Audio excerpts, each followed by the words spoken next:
पुल के पियर पर दुश्मन ने कड़ा प्रतिरोध खड़ा कर रखा था, लेकिन भारतीय टैंकों की मौजूदगी ने उनकी हिम्मत तोड़ दी। दुश्मन की चाफी टैंकों की एक टुकड़ी अपने पैदल सैनिकों को सहायता देने के लिए इलाके में तैनात थी।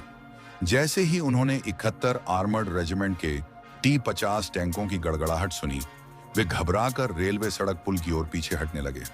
अफरा तफरी में उनके टैंक रावी नदी में फंस गए और उनका प्रतिरोध पूरी तरह बिखर गया। 71 आर्मर्ड रेजिमेंट की स्थापना जनवरी 1971 में अहमदनगर में हुई थी। 1 साल पूरा होने से पहले ही इस रेजिमेंट को युद्ध में झोंक दिया गया। इतनी कम उम्र में युद्ध में उतरकर असाधारण साहस दिखाने के कारण इसे गैलेंट इन्फेंट, वीर शिशु की उपाधि मिली। इसी दौरान 10 डोगरा बटालियन के हमले में कैप्टन देविंदर सिंह अहलावत अपनी कंपनी का नेतृत्व कर रहे थे। उनकी टुकड़ी पर एक कंक्रीट के पिल बॉक्स से भीषण मशीन गन फायर हो रहा था।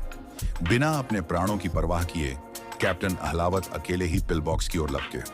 उन्होंने जलती हुई मशीन गन की नली को अपने दाहिने हाथ से पकड़ लिया और भीतर ग्रेनेड फेंक दिया। मशीन गन शांत हो गई और हमले की गति बनी रही। हालांकि लक्ष्य पर कब्जा कर लिया गया, लेकिन इस अद्भुत वीरता के दौरान कैप्टन देविंदर सिंह अहलावत वीर गति को प्राप्त हो गए। उनका शरीर 6 गोलियों से छलनी था और वे अब भी मशीन गन की नली को मजबूती से पकड़े हुए थे। उन्हें मरणोपरांत महावीर चक्र से सम्मानित किया गया। मुख्य हमले की सफलता के लिए रावी नदी के उत्तर में स्थित जस्सर रेलवे क्वार्टर्स पर कब्जा करने के लिए एक सहायक अभियान भी चलाया गया, जो सफल रहा। इस पूरे अभियान में पैदल सेना, बख्तरबंद टुकड़ियों और तोपखाने के बीच अद्भुत तालमेल देखने को मिला। यह एक सुव्यवस्थित और साहसिक सैन्य अभियान था, जिसने युद्ध में पारंपरिक सोच से हटकर कार्य करने की आवश्यकता को सिद्ध किया।